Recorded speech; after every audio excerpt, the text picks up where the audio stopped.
Hey folks, this is Gray and we're here with another Prepper Pantry haul.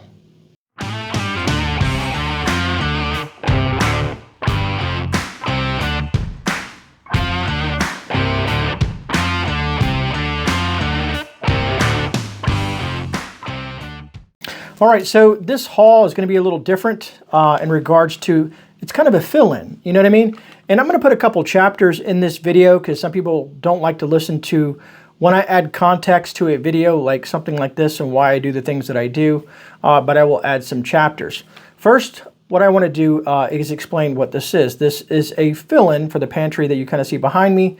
And folks, I've been working on upgrades on this pantry when I was on vacation during Father's Day and whatnot. And I want to do a pantry tour. If you really want to see a pantry tour, can you put that down in the comments? I'm really curious, folks, that want to see what I've got going on here. And sometimes you can kind of gauge when I kind of look around at stuff when we're doing these videos. Also, a lot of folks that watch my Keystone video, I want to say one big shout out to Steve. So Steve, the vice president at Keystone, reached out to me and sent me a little care package. And I'll throw this on the screen too so you can kind of see what I'm talking about. But in the note he wrote, "Hi Gray, thanks again for posting the informative video. Take care, Steve." And I got his card here, and his name is Steve. He's the vice president over at Keystone Meats, which you can kind of see behind me because I prep a lot of it. And I was just like, man, that really speaks volumes for a company like Keystone to happen to catch the video that I produced and just said, good shout out and thank you, and sent me a little care package of some of their products and whatnot. I think that they gave me all 5 of their products, 2-pound canned meats, which was very, very thoughtful. I'm not associated with them, like I'm not an affiliate partner or whatnot. They just saw the video. They were happy that I put out the video because there was a lot of disinformation out there in regards to Keystone Meats, and I helped clear it up. And it's great that that company found me and sent me a little thank you note from the vice president at Keystone. So I thought that was really neat. I wanted to share it with you folks out there. All right, so back to the pantry haul at hand. The way we do the pantry hauls here on the channel, if you're new to the channel, if you haven't subscribed yet, that'd be greatly appreciated, is usually they're a lot bigger. But since I'm in the process of upgrading, redoing a lot of things in the pantry, I'm doing fill-ins and some new stuff. And what I mean by new stuff is because the wife was with me this time, and she wanted to grab a couple things and try them out. Also, whenever I do a Prepper Pantry haul, I also like to always add something new and intriguing. And sometimes it's viewer suggestions, which I love, love, love viewer suggestions from you folks out there in YouTube land in regards to things that you have in your pantry that work well for you, because not everything that I have may work well for everyone. So this is just an idea kind of video. Pantry hauls are an idea of, oh, that looks good, let me try that out in my pantry. Some of the stuff is long-term pantry, sometimes some of the stuff is short-term pantry, because we have a working pantry in this room. Also, in my pantry hauls, I don't just shop for myself. I shop for everyone in the household. So you'll see some things that you'll think like, oh, I don't like that. Well, someone in the household does like that. So I have to always think ahead. In regards to being an emergency preparedness, you want to make sure that you prepare for everyone in your household, not just yourself. Anyways, folks, I hope you enjoy the video. We'll come back to me and wrap it up after I kind of go through all the things that I have here on the table and ask you guys some questions, because I love to interact with the folks, especially because when you guys watch these videos, you guys come up with some amazing ideas and things that you guys have been collecting in your Prepper Pantries as well. So without further ado, let's get to the pantry haul. All right, folks, so here we go. We're going to work ourselves from the right and move our way to the left and kind of go over some of the things here on the table that we have. And some of you folks are probably saying, great, didn't you just get a bunch of this stuff a couple of months back? Well, folks, when you're living with teenagers, look at that. That's all I got left from all that. And I like to keep 5 gallons of milk on tap. And I've been slacking lately because I've been very, very busy with a lot of other projects. Usually I keep that pretty full. Anyway, so here we are, stocking that back up. I'm missing one for some reason. My daughter likes to just grab and go and not pay attention to dates and stuff like that. Usually that's why I kind of keep things over there to make it more organized for her. And we'll do a first in, first out and kind of recycle all that. And as you can see, I've been doing some things new in the pantry. Like I said, I'd like to do a pantry tour here soon. But anyway, so we got a lot of the Dollar Tree milk here. Some folks hate it, some folks love it. We love it, and we go through a ton of it. We use it for not only cereal and drinking, and as well as baking. So we keep a lot of it on hand. and it's just shelf stable versus some of the other milk that you would buy at the store, like your normal milk, and you put it in the refrigerator and it has a very short shelf life. Anyways, so I grabbed a couple of these here, these chocolate milks, because last time I did a video, someone said they do not make chocolate milk. And I'm like, I know I've seen it. I know I've seen it. So I wanted to show this off, which my daughter was very, very excited that I got this because she loves chocolate milk. And I'll probably repeat myself a couple of times through this video.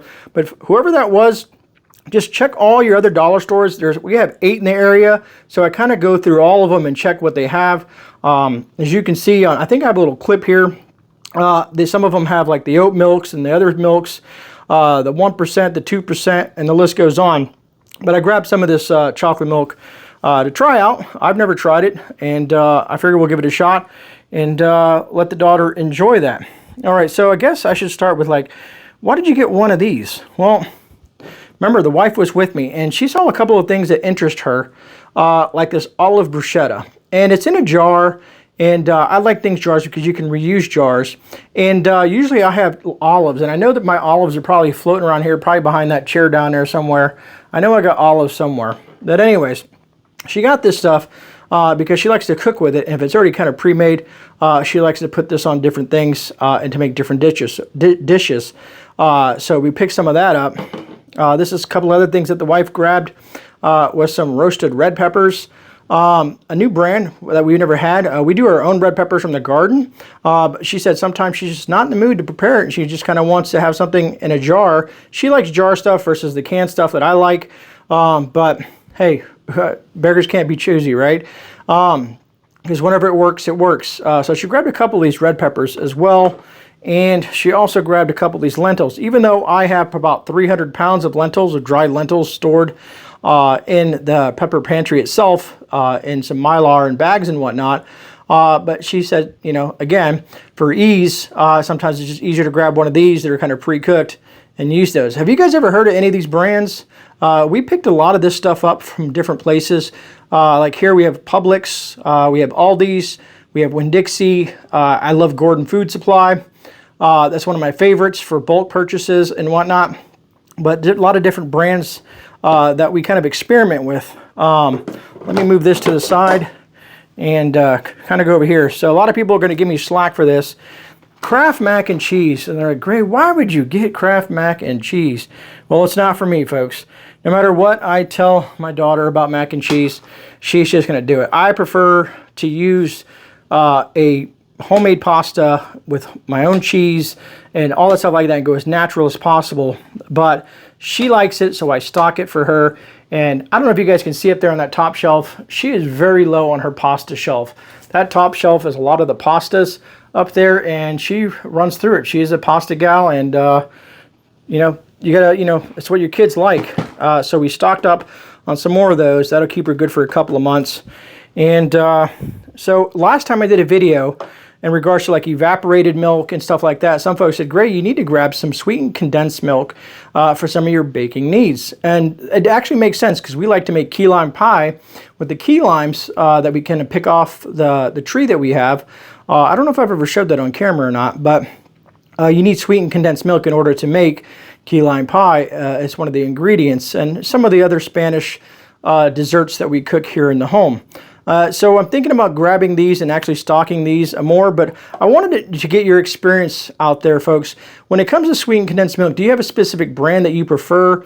Have you ever experienced, you know, going past the Best Buy date on your thoughts on that? This one says 2026. Have some of you guys used this, you know, way past its Best Buy date? And how was it? You know what I mean? I store a lot of different types of dairy products in regards to things, you know, from your freeze-dried varieties, and some of the Nido down there, some of the Augustin's Farm. We can our own freeze-dried milk as well. Getting very low on the evaporated milk. And of course, you know, like I said, this stuff here. But anyways, moving on, I could talk all day about milk. Anyways, so then we have Manwich here, just because we have a lot of ground beef. And as you can see, it makes sense, right? You have that much ground beef on hand. And usually, I don't know if you guys can see that right up there in the corner by the measurement. Usually we use that Sloppy Joe. But Manwich was on sale. Basically, it was $1 a can. And I think you can't pass that up.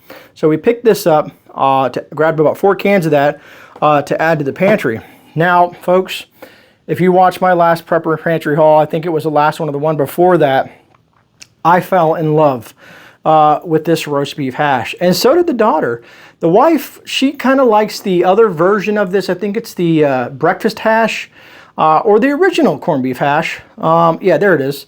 Breakfast hash right there. And regular corned beef hash. But I have fell in love with this stuff. We've been going through it. So now I'm buying cases and cases and stocking this stuff here.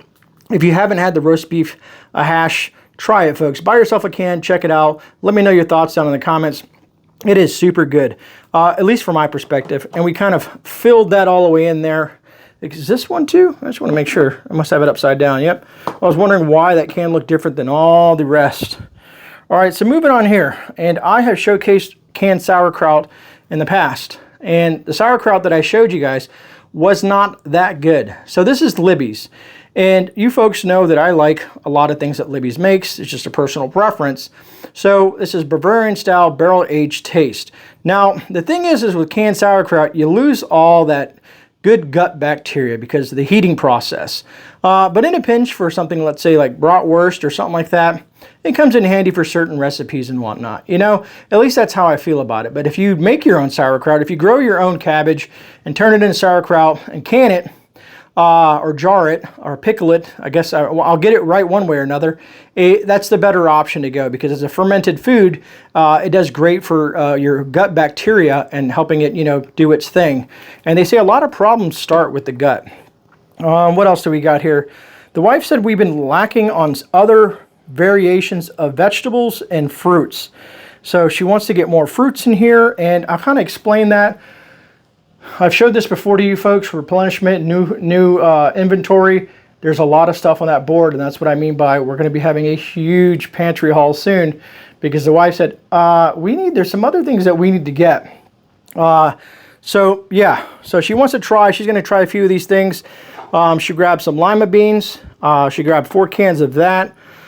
She grabbed some of the fresh cut leaf spinach by Del Monte here. And she grabbed a few cans of that. And the reason why is because she wants to try a few of them out in some of her recipes and see how they do. We don't grow lima beans, but we do grow spinach.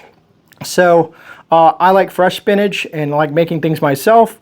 But like I said, there's give and take when it comes to buying stuff canned, commercially canned, canning it yourself, growing it, eating fresh, and so on and so forth. There's lots of different options when it comes to emergency preparedness. You should be checking off all those boxes: freeze-dried, canned goods, canning myself, growing in the garden, and so on and so forth. You want to have a full circle which covers every kind of gambit that may happen, because what about if you have a bad crop?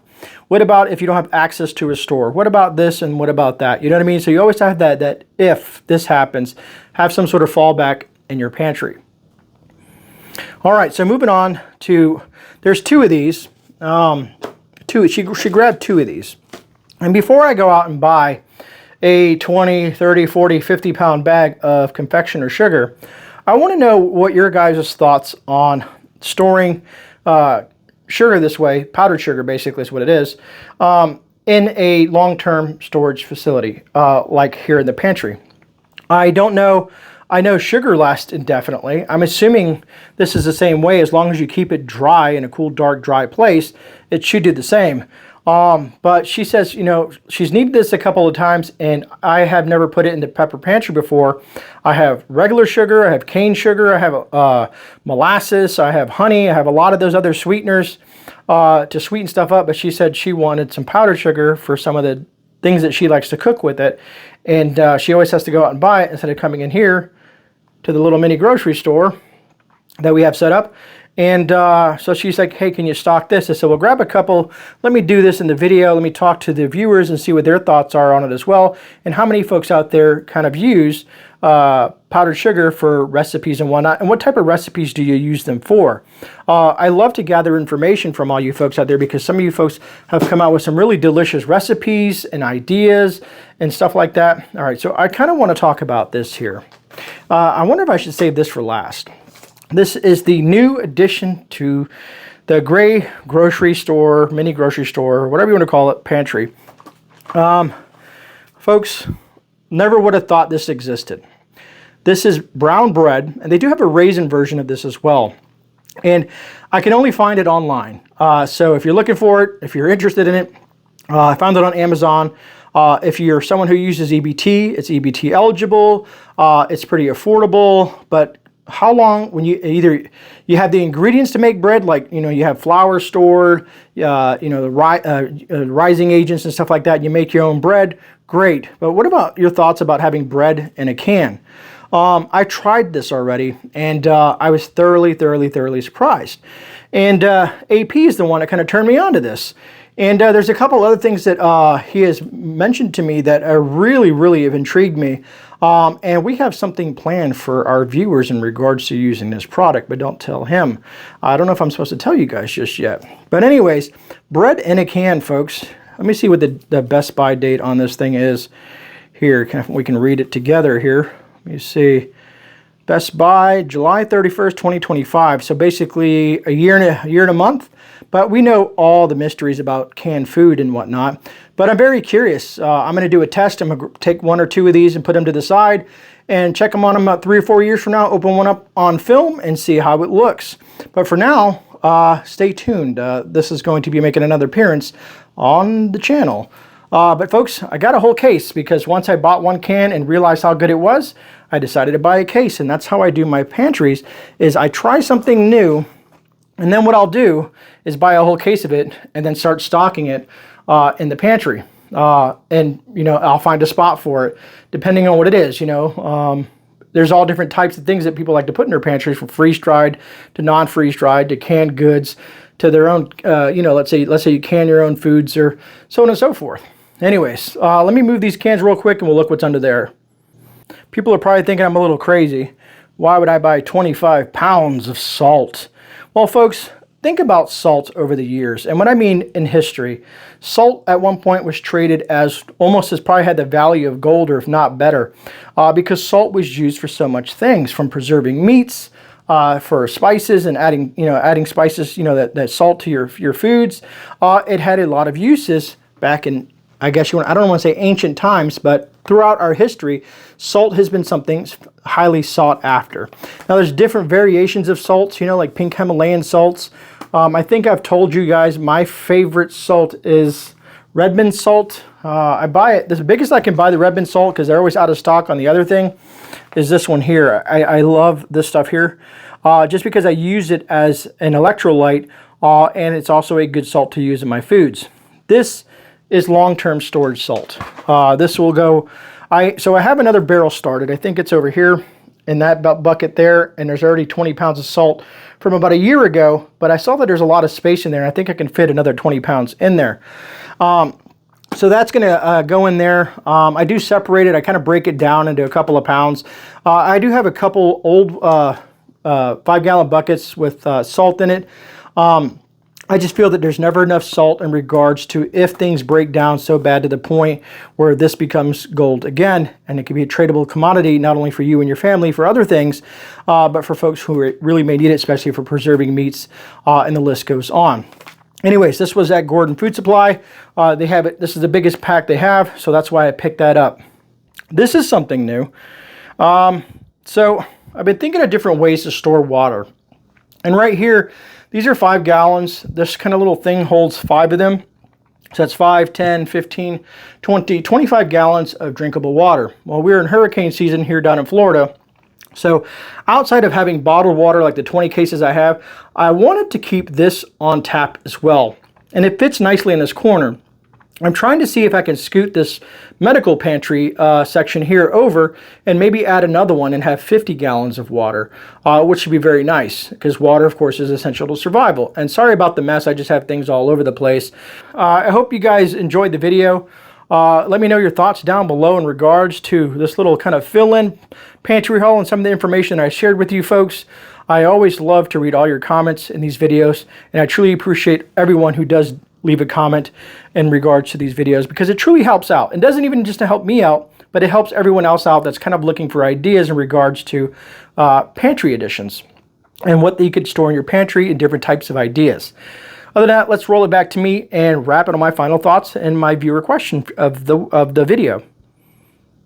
All right, folks, so I hope you really enjoyed that video. So let me ask you guys a couple of questions in regards to what we got in today's pantry haul. We have a huge one coming. Like I said, if you looked at that board that I showed you in the video, there's lots of stuff getting ready to come into this pantry. I just had to kind of slow it down a little bit and explain why I got some of the things that I got. Anyways, what do you guys think about bread in a can? You know, that was very, very something new that I've never, ever heard of until, of course, like I said, Rudy over at Alaska Prepper said, hey, I saw his video, and then I asked him about it, and he said it's great. Outside of that, another reason, like I said, the reason I got these 2 chocolate milks from Modern Pantry from the Dollar Tree is because someone told me in one of my last videos, they were like, they don't make chocolate milk. Well, there it is, and they have it, and it's accessible. So I'm not sure where that information came out, but I wanted to share that with folks out there that they do have chocolate milk, because my daughter loves chocolate milk, and it might keep her away from some of the other milk. As you can see, she wiped me out of most of the milk that I bought in that last pantry haul. And if you haven't seen that one, check that one out. I think it pops up here. I never know. Anyways, folks, let me know what you think, your thoughts are on the Prepper Pantry haul, or kind of like a fill-in pantry haul. It's not a full pantry haul, because you guys have watched some of my videos before where I kind of go, where you can't even almost see me. And that's coming. I think towards the end of July, we're going to do that one. But anyways, folks, I hope you enjoyed the video. And folks, remember, don't forget to hit that like button if you don't mind. And if you're new here, please take a chance to subscribe and check out all the other playlists that I have on the channel and some of the other content. And other than that, folks, remember, you are not alone. This is Gray Man. I'm out. I'll see you guys in a rebound. God bless every one of you amazing folks out there. And again, thank you for taking the time to watch this video.